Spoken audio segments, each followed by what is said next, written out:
चौथे पांचवें अटेम्प्ट में सिलेक्शन हुआ है। और क्यों चौथा अटेम्प्ट लग गया? क्योंकि प्री नहीं निकल रहा था, 3-4 बार प्री नहीं निकल रहा था, तो जब प्री निकला तो हो गया। तो नो डाउट कि प्री का जो पेपर है बहुत ज्यादा अनसर्टेन होता है। उस अनसर्टेनिटी को दूर नहीं किया जा सकता, नो डाउट। आप कितनी भी मेहनत कर लो, एक लेवल ऑफ अनसर्टेनिटी रहेगी ही रहेगी, लेकिन हाँ, उसको कम किया जा सकता है।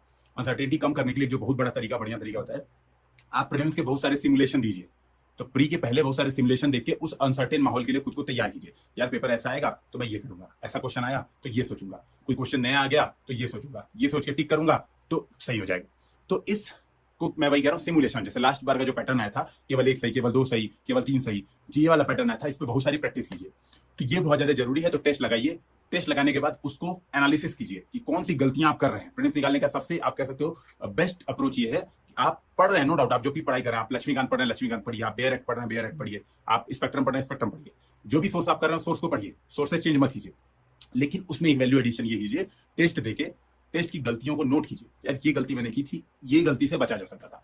आधे से अधिक बच्चे प्रीलिम्स इस वजह से फेल होते हैं क्योंकि वो क्या करते हैं, वो उन गलतियों को कर देते हैं जो कि गलतियां नहीं करनी चाहिए, बहुत बेसिक बेसिक मिस्टेक।